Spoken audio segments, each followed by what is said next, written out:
বাঙালি খানায় সবাইকে স্বাগত জানাই।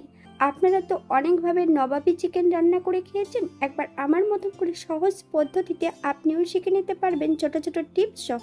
তবে আজকে আমি এখানে কিভাবে নবাবী চিকেন রান্না করলাম চলুন সেটা একবার দেখে নেওয়া যাক ভিডিওর মাধ্যমে। আশা করছি আজকের ভিডিওটি ভালো লাগবে। সকল বন্ধুদের কাছে অনুরোধ করছি সম্পূর্ণ ভিডিওটি দেখার।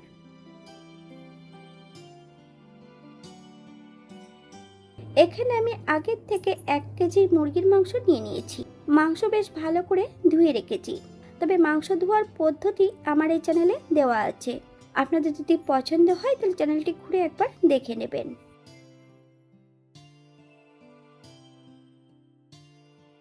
1 চামচ হলুদ গুঁড়ো, 1 চামচ লবণ, আপনার স্বাদ অনুসারে লবণটা অ্যাড করবেন। 3 থেকে 4 চামচের মতন জল ঝরানো টক দই, 4 থেকে 5 চামচের মতন কাঁচা সর্ষের তেল, হাফ চামচ কাশ্মীরি লঙ্কার গুঁড়ো। মাংসটাকে বেশ ভালো করে ম্যারিনেট করে নিতে হবে।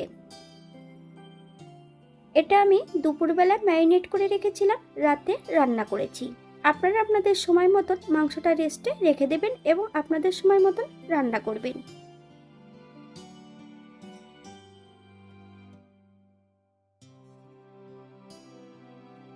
অপর দিক থেকে আমি একটা পাত্রে বেশ কিছুটা গোটা মশলা রেখেছি। গোটা ধনে 2 চামচ, হাফ চামচ সাহাজিরে, 1 চামচ মৌরি, 1 টুকরো দারচিনি, এলাচ, লং, জয়ত্রী, 8 থেকে 10টা গোলমরিচ।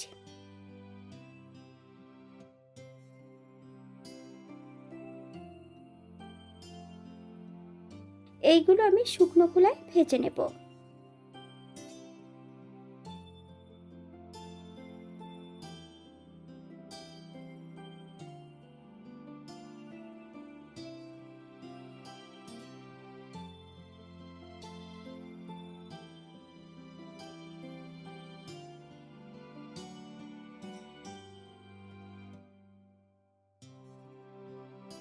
সাত থেকে 8টা শুকনো লঙ্কা অ্যাড করেছি। আপনারা যেমন ঝাল পছন্দ করবেন তেমন লঙ্কাটা অ্যাড করবেন। সম্পূর্ণ মশলাটা আমি ঢেলে নিয়েছি। গ্যাসের ফ্লেমটা অফ করে দিয়ে একটু ঠান্ডা করে 90%-এর মতন গুঁড়ো তৈরি করে নিতে হবে। আমি এখানে মিক্সারে গুঁড়োটা বানিয়ে নিয়েছি। আপনারা শিলেও এটা তৈরি করে নিতে পারেন। তবে মাংসটা রান্না করব কিন্তু সাদা তেলে। একটা কড়াইতে বেশ কিছুটা সাদা তেল অ্যাড করেছি। তেল গরম হওয়া পর্যন্ত অপেক্ষা করতে হবে। হাফ চামচ লবণ আর হাফ চামচ হলুদের গুঁড়ো দিয়ে 4 টুকরো আলু এখানে আমি ভেজে নেব। আপনারা যদি পছন্দ করেন তাহলে আলুর পরিমাণটা বাড়িয়ে দিতে পারেন।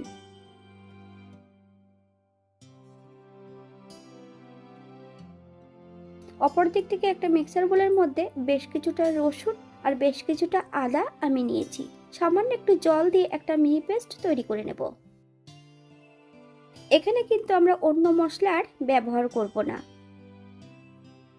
এই পর্যায়ে আলুগুলো তেল থেকে তুলে নেব।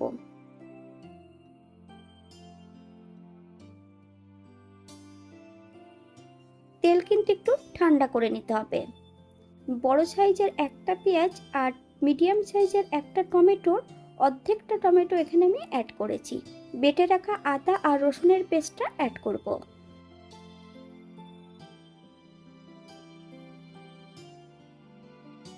সম্পূর্ণ গুঁড়ো মশলাটা অ্যাড করে দেব।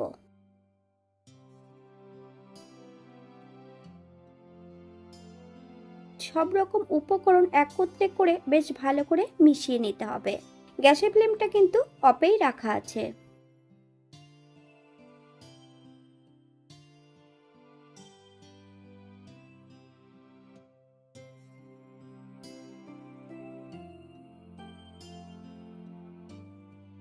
এই পর্যায়ে আমি সম্পূর্ণ মাংস অ্যাড করে দেব। মাংসের সঙ্গে বেশ ভালো করে কিন্তু মিশিয়ে নিতে হবে। তবে কিন্তু আমি মাংসগুলো রেস্টে রেখেছিলাম ফ্রিজে।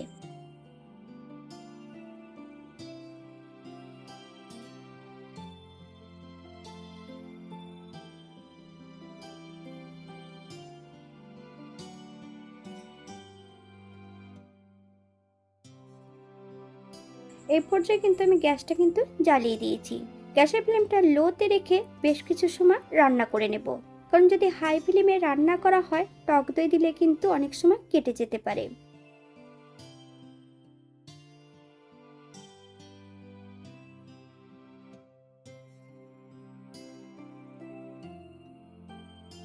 এখানে আমি আলুর টুকরোগুলো অ্যাড করে দেব। 10 থেকে 15 মিনিটের জন্য ঢাকা দিয়ে রেখে দেব। তবে শুধু ঢাকা দিয়ে রাখলে হবে না, ঢাকা খুলে কিন্তু মাঝে মাঝে নেড়ে চেড়ে দিতে হবে, নইলে কড়ার নিচটাতে লেগে যেতে পারে।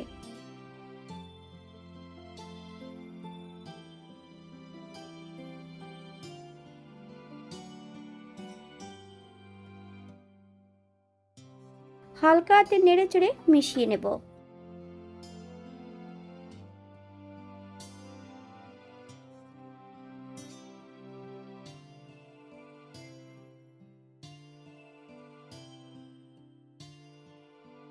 আমি এখানে মাংস রান্না করব সম্পূর্ণ জল ছাড়া। হাফ চামচ লবণ, আপনার স্বাদ অনুসারে লবণটা অ্যাড করবেন।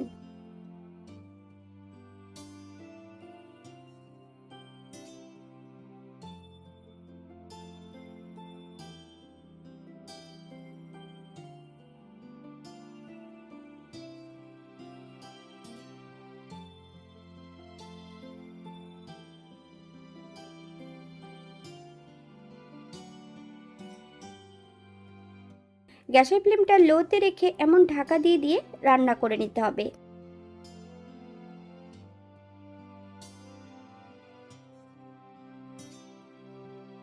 এই মাংসটা রান্না করতে আমার 40 মিনিটের মতন সময় লেগেছে। আপনাদের এর থেকে কম বেশি সময় লাগতে পারে। আমি কিন্তু মাংস রান্না করার সময় কিন্তু একটুও জল অ্যাড করিনি, তাতেই এতটাই ঝোল হয়েছে।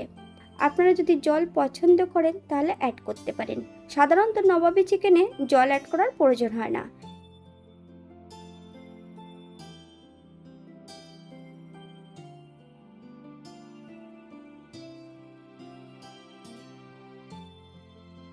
এখানে আপনারা কাজু, পোস্ত অথবা চাল মগজ বাটা যদি পছন্দ করেন তাহলে অ্যাড করতে পারেন।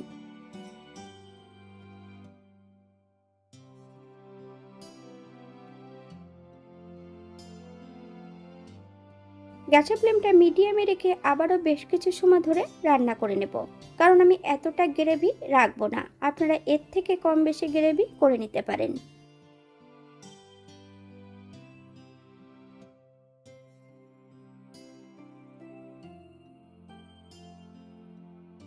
এক চামচ গরম মশলা গুঁড়ো অ্যাড করেছি। আপনারা যদি পছন্দ করেন তাহলে পরিমাণে বাড়িয়ে দিতে পারেন।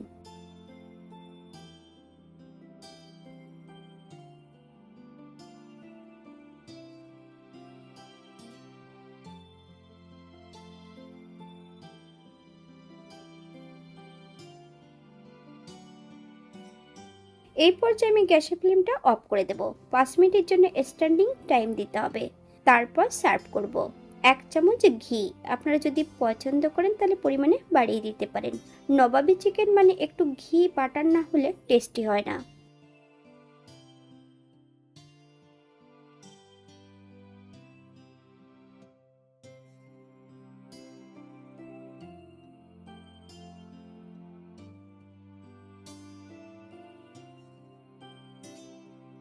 এখানে যে আমি উপকরণগুলো অ্যাড করেছি আপনারা এর থেকে কম বেশি করে নিতে পারেন।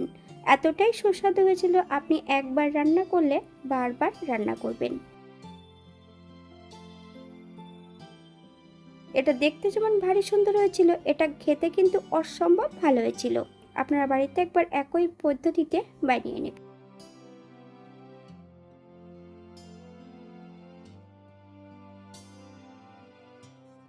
আজকের ভিডিওটি এই পর্যন্ত। সবাই সুস্থ থাকবেন, ভালো থাকবেন। অন্যদিন নতুন রেসিপি নিয়ে আপনাদের সামনে আবার আমি হাজির হব। নতুন ও পুরনো সকল বন্ধুদের অসংখ্য ধন্যবাদ ভিডিওটি দেখার জন্য। হাতে যদি সময় থাকে তাহলে একটা লাইক, কমেন্ট, শেয়ার করবেন।